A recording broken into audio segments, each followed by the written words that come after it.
सच्चाई सर के ऊपर चढ़ करके बोलेगी। कोई कितना भी छुपाना चाहे, सच छिपता नहीं है। ब्रह्मा और ब्रह्मा कुमारियां कितने भी छिपाने की कोशिश करें, करोड़ों रुपया सामने रख दें, वो करोड़ रुपए भी सच्चाई को नहीं छुपा सकेंगे।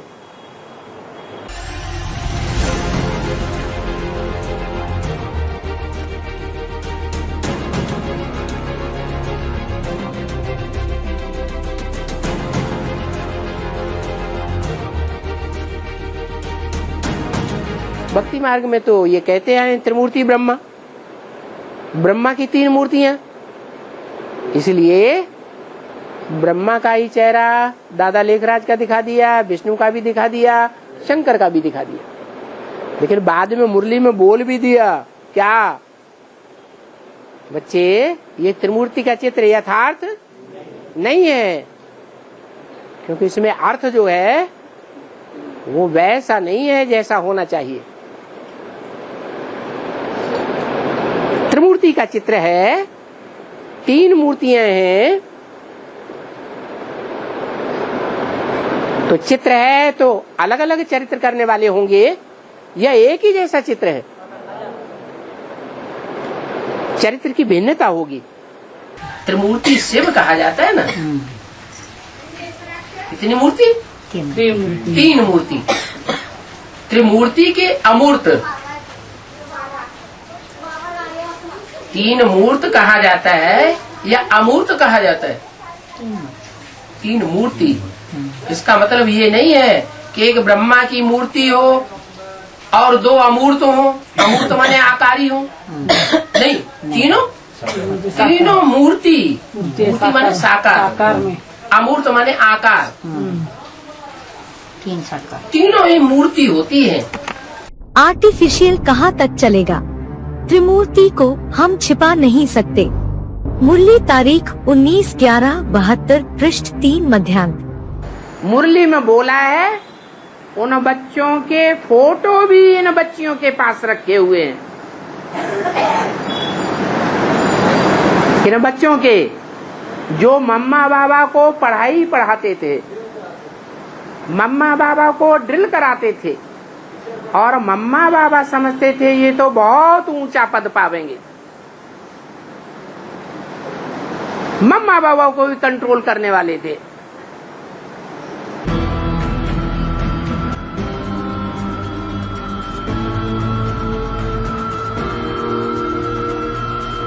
सिंध हैदराबाद में दादा लेखराज कृपलानी बड़द जाति के ब्राह्मण और विख्यात हीरो के व्यापारी को 50 वर्ष की आयु में सिर्फ साक्षात्कार हुए।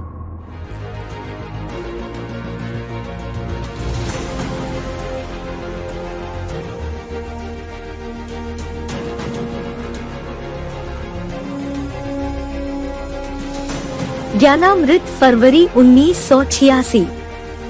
आखिर वह समय भी आ गया जब उन्हें सत्यता का बोध हुआ।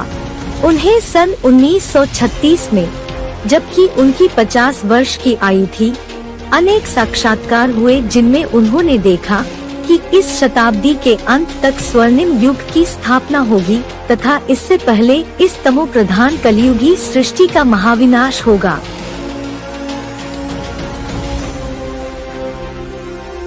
आदि में जब दादा लेखराज जी को साक्षात्कार हुए थे, वे शिव बाबा ने करवाए थे ना शिव बाप ने करवाए थे?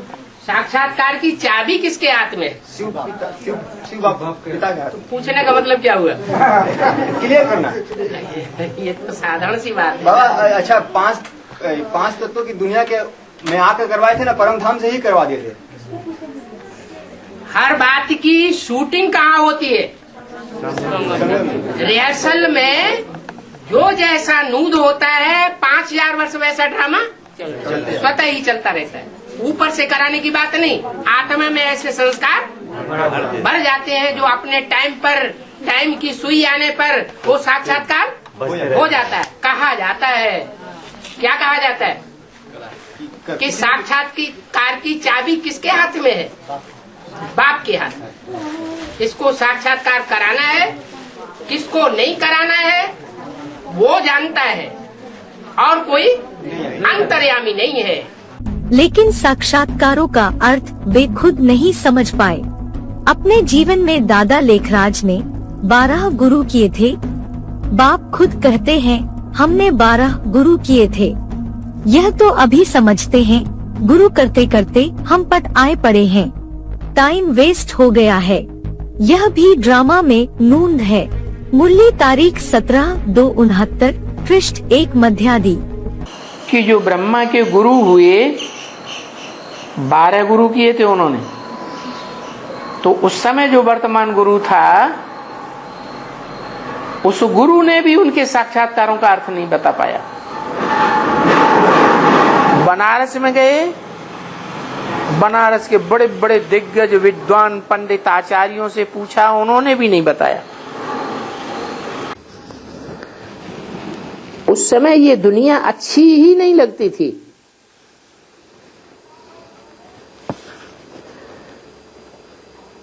फिर वहां सारी दीवालों पर लीका पहनता था। बाबा ये कराता था। कौन बाबा? शिव ब्रह्मा बाबा से ये दीवालों पर बनारस में लाइनें कौन खिंचवाता था? शिव बाबा। परंतु हम तो उस समय बेबी थे। कौन? ब्रह्मा बाबा। तो पूरा समझ में नहीं आता था कि ये क्या लाइनें खिंचवाई है। बस कोई है जो हमसे ये कराता है। सारा दिन बनारस में बैठा रहता था, पेंसिल और दीवाल, और कोई धंधा नहीं, बेबी था ना।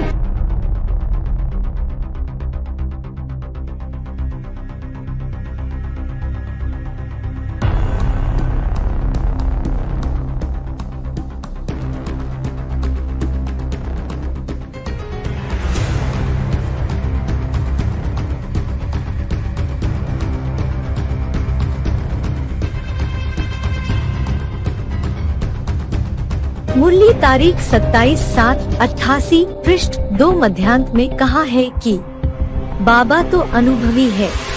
कहते भी हैं कि मैं वृद्ध तन में आता हूँ। कृष्ण का तो वृद्ध तन नहीं है।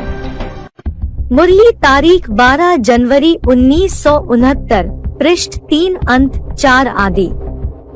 शिव बाबा के अवतरण में तो बिल्कुल फर्क नहीं पड़ सकता। पता भी नहीं पड़ता है कि कब आया। ऐसे भी नहीं साक्षात्कार हुआ तब आया।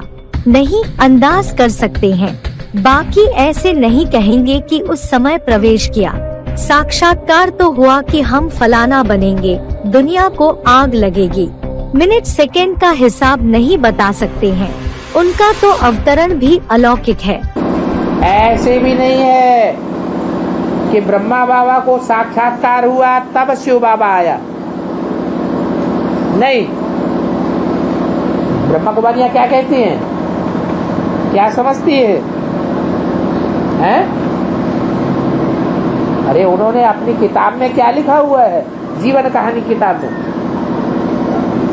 शिव बाबा कब आया?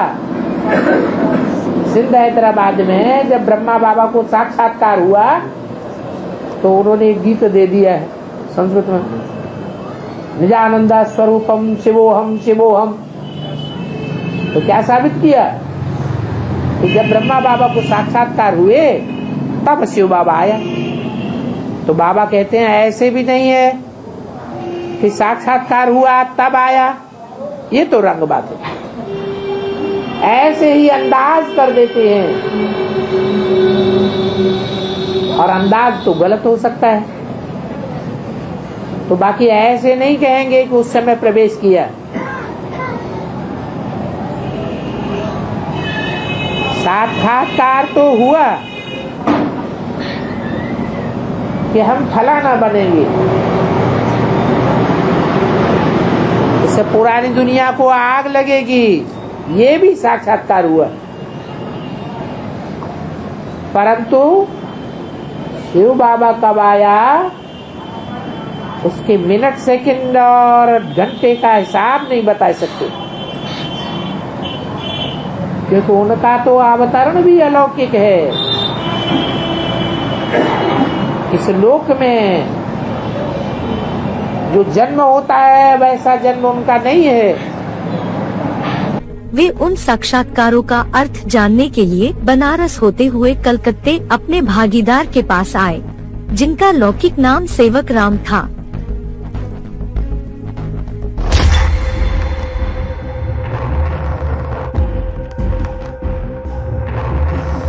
दस वर्ष से पहले जो है वो अलग उनकी दुकान थी, छोटी दुकान, साथ में नहीं रहते थे। उनकी छोटी सी दुकान थी। किसकी? सेवक राम। वो ज्यादा पैसे वाले नहीं थे, थोड़े से, जैसे कोई छोटा दुकानदार होता है तो लड्डू पोड़ा थोड़े रखेगा या बड़ी दुकान में ढेर सारा माल रखेगा, है? तो उनकी छोटी सी दुकान थी, थोड़े से हीरे में जवाहरात रखते थे, लेकिन सच्चे रखते थे, झूठे नहीं रखते थे। और वो सारा कलकत्ते का बाजार वैश्याओं का, लंपटों का। ब्रह्मा बाबा की बड़ी दुकान, तो जहाँ सारी दुकानें हैं, बड़ी बड़ी दुकानें हैं, वो बड़ी बड़ी दुकानों वाले झूठे हीरे भी रखेंगे, जवाहरात रखेंगे या नहीं रखेंगे? हैं? रखेंगे। और वो नहीं रखता था अपनी दुकान में झूठे, उसे झूठा धंधा करना ही नहीं है। तो फिर उसकी दुकान ज्यादा चलेगी या कम चलेगी? क्यों? हर जब सच्चे हीरे बेच रहा है तो कम क्यों चलेगी? हैं?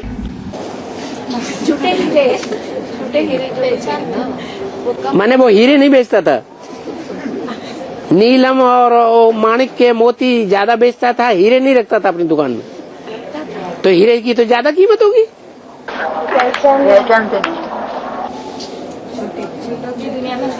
अरे दुनिया में झूठे ज्यादा हैं, झूठों का मार्केट है, झूठों की दुकानें हैं, तो वो छोटी दुकान को भी लोग क्या समझेंगे? हैं? झूठा आदमी। कोई अच्छी दुकान पे चलो, ब्रांडेड दुकान पे। तो आज भी जो ब्रांडेड कंपनियां हैं वो अपने माल का दुगुना तिगुना पैसा कमाती हैं कि नहीं? हैं? और जो नॉन ब्रांडेड होते हैं, छोटे छोटे कारखाने वाले, वो भी अपने कारखाने में वो माल बनाते हैं। तो सब एक जैसे होंगे क्या? कोई तो बढ़िया माल भी बनाते हैं, लेकिन ब्रांडेड नहीं है, इसलिए उनका इतना ज्यादा चलता नहीं है। कोई जरूरी है जो नॉन ब्रांडेड माल है वो अच्छा न निकलता हो, ज्यादा साल न चलता हो? जरूरी है? नहीं। तो ऐसे ही है, उनकी दुकान चलती नहीं थी। सादा लेकर के सादा कपड़ों में बैठते थे अपने, छोटी सी दुकान। दादा लेखराज प्रसिद्ध थे उस समय, जौहरी इतने प्रसिद्ध थे कि आज शहर शहर में नाम लिखा हुआ है, लखीराज दादा की जौहरी की दुकान, ऐसे ऐसे लिखा हुआ है। दादा लखीराज की जौहरी की दुकान, ऐसे लिख दिया है। अभी के समय में भी ऐसे नाम है? हाँ, अभी भी दुकानों पे लिखा हुआ है दादा लखीराज की दुकान, पुरानी दुकान, ऐसे पुरानी शब्द भी लिख देते हैं। तो भव्य व्यापारी थे, विदेशों से भी माल मंगाते थे। और अमेरिकन हीरे तो बहुत प्रसिद्ध हैं, धड़ाधड़ बेचते थे, फटाफट पैसा कमाते थे। राजाओं के घर में भी घुस जाते थे, रानियों के यहाँ। रानियों को तो खूब बेवकूफ बनाना।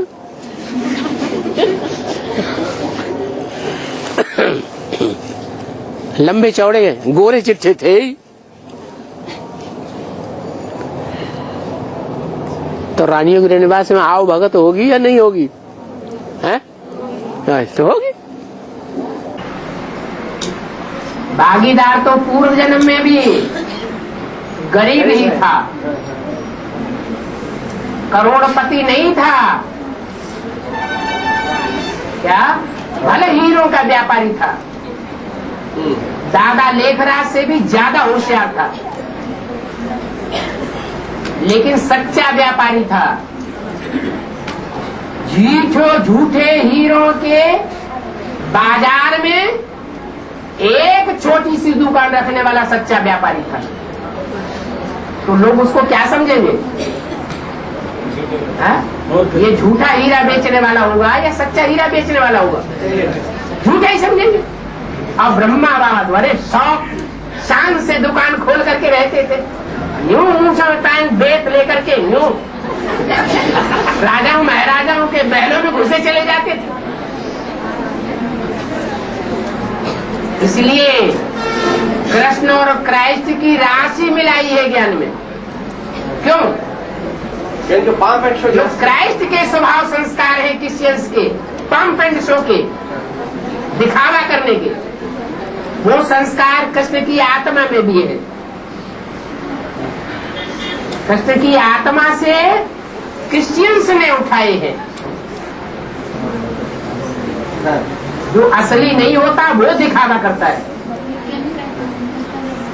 जो असली होता है उसको दिखावा करने की दरकार ही नहीं। जानता है आज नहीं तो कल सच्चाई सर के ऊपर चढ़ के बोलेगी। कि दादा लेखराज चारों तरफ दुनिया में घूमते रहे, आखिर कलकत्ते में जाकर के उन्होंने क्यों नाक रगड़ी और वहां से संतुष्ट होकर के कैसे चले गए? कहीं से भी समाधान नहीं मिला। तो अपने जीवन में जिस व्यक्ति को उन्होंने सच्चा समझा और अपने जीवन की सारी मिल्कियत उस व्यक्ति को सौंप दी कि तुम हमारी दुकान चलाओ, ये सारी मिल्कियत अपने हाथ में लो, तुम्हारे तन की ताकत और मन की ताकत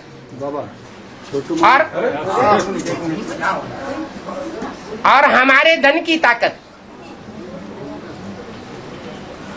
जो मिले उसमें बराबर का हिस्सा हो जाएगा। भागीदार को सब कुछ सौंप करके चले गए। कोई ऐसे कोई सौंप देता है क्या?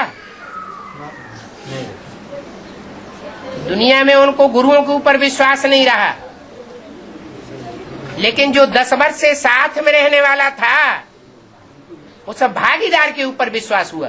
खास विश्वसनीय व्यक्ति सेवक राम भी थे, जिनके साथ बाबा ने साझेदारी पार्टनरशिप में लखीराज सेवक राम एंड सन्स नाम से हीरो आदि का व्यापार शुरू किया, जो दादा लेखराज के साथ एक ही बिल्डिंग में अपने परिवार के साथ रहते थे। किताब 3 in 1।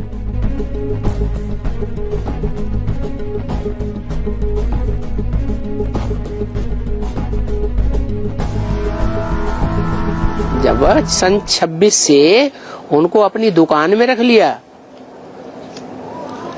कि इनको दुकान में रख करके सच्चा आदमी है, सच्चा काम करेगा, हीरो का व्यापारी अच्छा है, अच्छी जानकारी है तो अच्छा काम करेगा, इसलिए मैनेजर बना दिया। क्या? हाँ, जब अच्छा 10 साल काम देखा सच्चाई का तो बाबा ने सारी दुकान उनको सौंप दी। कहा आधा तुम कमाओ और आधा हमें दे देना। हीरे जवाहरात, दुकान, पैसा, धन संपत्ति सारा तुम्हारा दुकान का है, उसमें से आधा हमें क्यों दे देना है? क्योंकि आधा तुम जो मेहनत करो, मेहनत करके जो तुम दुकान चलाओ उसमें तुम्हारी मेहनत का आधा ले लेना। दुनिया में भी ऐसे ही होता है। किसी को खेत बटाई पे दो तो मेहनत करेगा,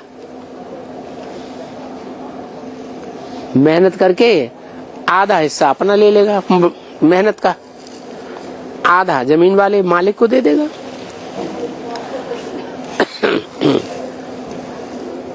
तो 10 साल से उनकी दुकान में मैनेजर थे, भागीदार।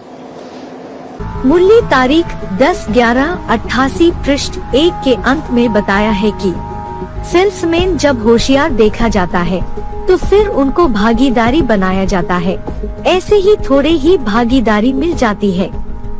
शाम होती थी और घूमने फिरने चले जाते थे। भागीदार थे, समझते थे पगार में इतना काम नहीं करेंगे, भागीदार में काम अच्छा करेंगे, तो अपने को स्वतंत्र रख दिया। संस्कार ही ऐसे थे। मुरली तारीख 3/1/67 एवं 74 पृष्ठ 2 मध्य।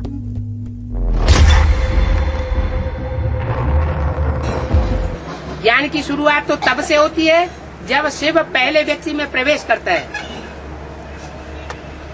ज्ञान यज्ञ की शुरुआत कब कहेंगे? जब दादा लेखराज को साक्षात्कार हुए तब कहेंगे, या जब दादा लेखराज के साक्षात्कारों का क्लेरिफिकेशन बाद में सामने आया तब कहेंगे?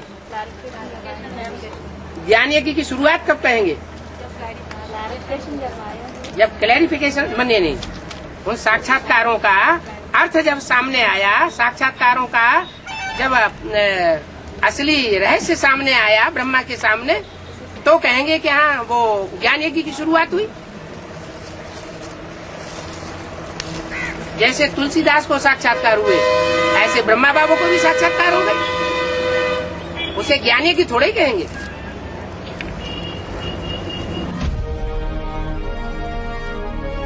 साकार तन को ढूंढा भी यहाँ से ही है, यह नहीं कहा सिंध हैदराबाद से। बोला है इस को ढूंढा है बंगाल में। हाँ, कलकत्ता के पश्चिम बंगाल में। तो सेवाग्राम का असली जन्म कहाँ से हुआ?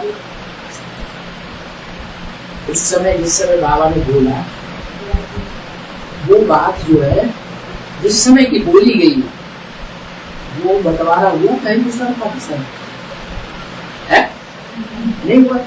तो बंगाल को उधर त्रिपुरा तक भी फैला हुआ, बांग्लादेश में भी फैला हुआ। तो पूरे बंगाल के हिसाब से उस समय पूर्वी बंगाल था या पश्चिमी बंगाल था, इसलिए बात अव्यक्त वाणी तारीख 2/2/2008 पृष्ठ 3 के अंत में बोला है कि बंगाल में बाप की पधरामणी हुई है, प्रवेशता हुई है। बच्चे यह भी समझते हैं शिव बाबा ने कलकत्ते में जन्म लिया, ऐसे ही कहेंगे वहाँ से ही शुरू हुआ। कोई के सामने बैठने से ध्यान में चले जाते थे, यह शुरू कलकत्ते से हुआ, तो शिव का रीइंकार्नेशन जैसे कलकत्ते में हुआ। रात्रि मुरली तारीख 2/4/72 पृष्ठ 1 मध्य। इन महावाक्यों से ये स्पष्ट होता है कि जहाँ कल्प पूर्व सदाशिव ज्योति का अवतरण हुआ था, उसी स्थान कलकत्ते में फिर से होता है, और वही मुकर्रर रथ की जन्मस्थली पूर्वी बंगाल कलकत्ता ही थी, और वो वहीं का रहवासी था।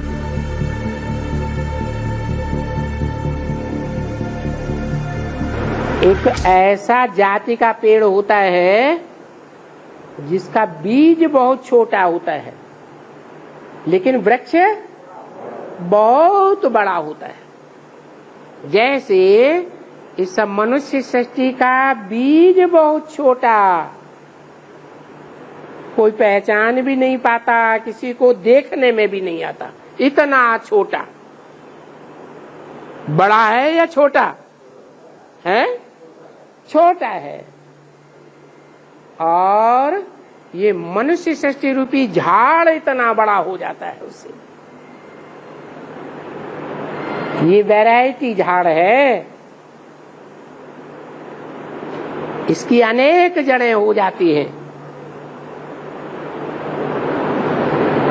और लास्ट में और धर्मों की जड़ें रह जाती हैं, तने रह जाते हैं, देखने में आते हैं, और देवी देवता सनातन धर्म की जो मुख्य जड़ और तना है वो लोप हो जाता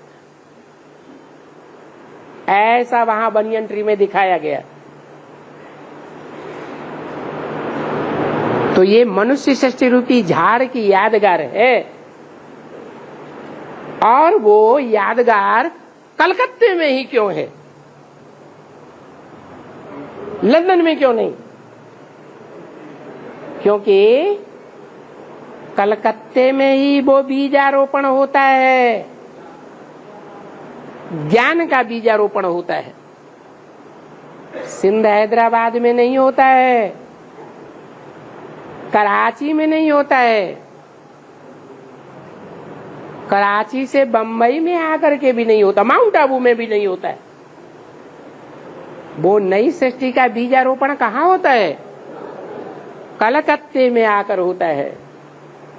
इसलिए अव्यक्तवाणी में बोला, बाप को कहां से ढूंढा? पूर्वी बंगाल से। पूर्वी बंगाल की राजधानी कलकत्ता। जबकि दादा लेखराज कृपलानी का जन्म सिंध प्रांत में हुआ था। बाद में कुछ समय के लिए वो कलकत्ते में व्यापार करने के लिए रहने लगे, परंतु मूल निवासी नहीं थे और जब साक्षात्कार हुआ तब वे सिंध में ही थे। साक्षात्कार करने को प्रवेशता होना नहीं कहेंगे, इसलिए दादा लेखराज को शिव बाप का मुकर्रर रथ नहीं कह सकते हैं। सदाशिव ज्योति के प्रथम अवतरण के समय ही कलकत्ते में वे त्रिमूर्ति कही जाने वाली तीनों मूर्तियां मौजूद थीं। ज्ञान दाता, सर्व की सदगति दाता, त्रिमूर्ति परमपिता परमात्मा शिव एक ही है। बाकी ब्रह्मा विष्णु शंकर तीनों का जन्म इकट्ठा है। सिर्फ शिव जयंती नहीं है, परंतु त्रिमूर्ति शिव जयंती। मूल्य तारीख 27/9/75 पृष्ठ 3 आदि। जब शिव बाप का अवतरण होता है तभी इन तीनों मूर्तियों का जैसे जन्म होता है और उनके साक्षात्कारों का अर्थ बताने के लिए ये तीन मूर्तियां नंबरवार निमित्त बनती हैं। ब्रह्मा मुख से जो चलाई हुई बाबा की वाणी है, उस वेद वाणी में सिर्फ इतना जिक्र आया है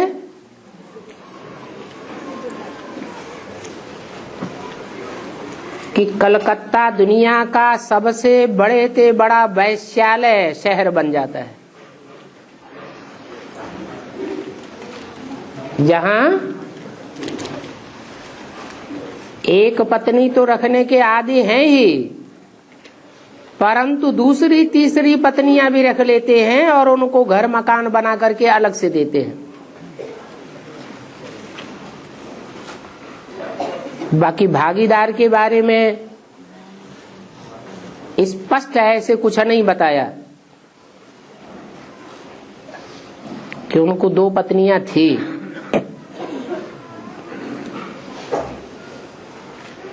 परंतु वाणी से ये बात क्लियर हो जाती है कि यज्ञ के आदि में 2 माताएं थी। ब्रह्मा बाबा की बच्ची को किसने पाला? उनकी दीदी ने पाला ना। तो जिस दीदी ने पाला वो दीदी ब्रह्मा बाबा की बहन थी, बड़ी बहन। आखिरी जीवन में ब्रह्मा बाबा का ज्यादा प्यार किससे था? अपनी दीदी से ज्यादा प्यार था या दूसरी माता से ज्यादा प्यार था? तो उन्होंने साक्षात्कार की बात किसको बताई होगी? उनका दिल ज्यादा खुला हुआ किससे था? अपनी दीदी से ज्यादा खुला हुआ था। बहनोई से इतनी हिम्मत नहीं थी बात करने की, तो बहनोई को नहीं बताया, क्योंकि बहनोई उनसे उम्र में भी ज्यादा था। बहन को बताया, इसी से साबित हो जाता है। उसमें सेवाग्राम नहीं थे वहाँ। जब गीता माता को अपने बताए उसमें सेवाग्राम कहाँ थे, यही कंफ्यूज हो रहा है सबको। कहाँ थे? अपनी दुकान में बैठे थे। और कहाँ थे? तो वो दुकान में थे, वो घरों पे थी ना। हाँ, दोनों माता घरों पे अलग से थी ना। माताओं को बताया। तो सेवाग्राम किस समय आए, यही पूछा रहा हूँ। अलग से माताओं ने पूछा। नहीं आए तो वहाँ बाबा नहीं थे, ब्रह्मा बाबा नहीं थे वहाँ उस समय। तो बच्चा बाद में पैदा होता है कि अम्मा के साथ ही पैदा हो जाता है? तो आदि माता ने सेवाग्राम को जो अपने वो समझा सुनाया। आदि माता अकेली नहीं थी, दूसरी माता भी थी। हाँ, थी। तीनों मूर्तियां होनी चाहिए। छोटी माँ ने बड़ी माँ को बताया। छोटी माँ बोल बोल करने वाली नहीं, और बड़ी माँ बोल बोल करने वाली थी, बड़ बोली थी, इसलिए उसने प्रजापिता को बताया। उन साक्षात्कारों का अर्थ समझाने के लिए परमपिता शिव बाप ने सबसे पहले प्रजापिता में प्रवेश करके ज्ञान का बीज डाला। बाप आकर के एक के साथ संबंध जोड़ते हैं। वो सारी मनुष्य सृष्टि का पिता है। जिस मुकर्रर रथ में आकर के, मुकर्रर शरीर में आकर के सुप्रीम सोल बाप शिव प्रवेश करके उसको मां बनाते हैं। ज्ञान का बीज आरोपण करते हैं। जो मनुष्य गुरुओं ने भी गीता में लिखा है, अहम बीज प्रदप पिता, मैं ज्ञान का बीज बोने वाला पिता हूं। तो वो सुप्रीम सोल बाप किसमें प्रवेश करके ज्ञान का बीज बोता है? प्रजापिता में, आदम में, एडम में। हिंदुओं में जिसे आदिदेव शंकर कहा जाता है, जैनियों में जिसे आदिनाथ कहा जाता है, जिसकी विग्रह मूर्तियां, नग्न मूर्तियां सारे संसार में मिली हैं, उससे ज्यादा मूर्तियां किसी देवता की नहीं मिली। उस एक के साथ ही सारे संबंध जोड़ता है पहले, वो सुप्रीम सोल। शिव बाप जो है वो माँ और बाप दोनों में एक साथ प्रवेश करेगा या आगे पीछे करेगा? एक साथ प्रवेश करेगा। ऐसे थोड़े ही कि छोटी माँ ने जब बड़ी माँ को सुनाया तब प्रवेश करेगा। अरे माँ बाप, जो माँ बाप का पार्ट होता है बीज डालने का, वो एक साथ होता है या आगे पीछे होता है? एक साथ होता है। जब शिव प्रवेश करते हैं तो 3 मूर्तियों के साथ आते हैं या 1 या 2 मूर्तियों के साथ आते हैं? तो तीनों ही मूर्तियां उस समय थी। ब्रह्मा भी था, विष्णु भी था, शंकर भी था, तीनों मूर्तियां थी। बाप के अवतरण की तारीख आदि रत्नों 3 मूर्तियों के जन्म की तारीख है। अव्यक्त वाणी तारीख 19/11/79 पृष्ठ 26 अंत।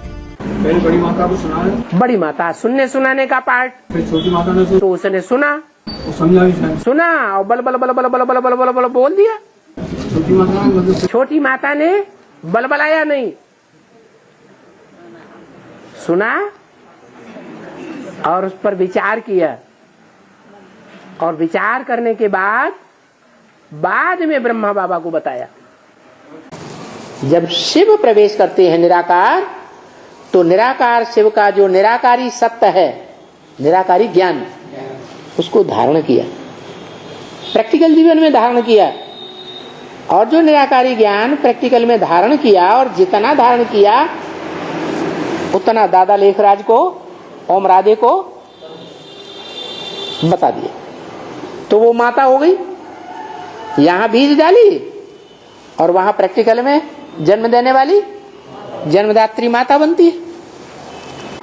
तो जो यज्ञ के आदि में विष्णु रूप था, जिसमें प्रवेश करके भगवान बाप ने सृष्टि के जो पहले पत्ते हैं राधा कृष्ण, उन राधा कृष्ण वाली आत्माओं, जिनका नाम संगम युग में ब्रह्मा सरस्वती पड़ता है, ओम राधे, उन आत्माओं को ज्ञान का जन्म दिया कि तुम ब्रह्मा के रूप में कार्य करने वाली आत्मा हो और तुम सरस्वती के रूप में कार्य करने वाली आत्मा हो। और उन दोनों की बुद्धि में पक्का बैठ गया। तो देखो शूटिंग हो गई। सृष्टि के आदि के जो पत्ते हैं पहले पहले, उनको जन्म देने की शूटिंग हुई ना, किसने की? उनसे श्रेष्ठ होगा वो करेगा या भ्रष्ट होगा वो करेगा? तो वो श्रेष्ठ लक्ष्मी नारायण वाली आत्माएं हैं जो अंतिम जन्म में भी भगवान बाप की पूरी श्रीमत धारण करने के कारण अंतिम जन्म में भी भगवान भगवती के रूप में पार्ट बजाने वाली है। और वही आत्माएं अंत में जाकर के भगवान भगवती के रूप में प्रत्यक्ष होती है। प्रजापिता ब्रह्मा द्वारा तुम बच्चों को अपना परिचय देता हूँ। ब्रह्मा को भी परिचय मिला, सरस्वती को भी मिला। मूल्य तारीख 27/6/72 पृष्ठ 1 आदि। यज्ञ के आदि में अष्टदेवों की ये विशेषता रही कि उन्होंने सबसे पहले प्रजापिता से कनेक्शन किया और ज्ञान भी लिया, बाद में ब्रह्मा बाबा ने लिया। सूर्य अपने सूर्यवंशी बच्चों को सुनाएगा या दूसरों को सुनाएगा? जो सूर्यवंशी परिवार है उसमें है 8, वो अष्टदेव पहले सुनते हैं और सुनने के साथ समझने वाले भी हैं। सूर्यवंशी होंगे, पहले अपने सूर्यवंशी घराने को सुनावेंगे। और ब्रह्मा बाबा को सुनाने वाले कौन थे और अष्टदेवों को सुनाने वाला कौन था? है बाप है अष्टदेवों को सुनाने वाला, और ब्रह्मा बाबा को सुनाने वाला माता है। तो अंतर पड़ता है ना।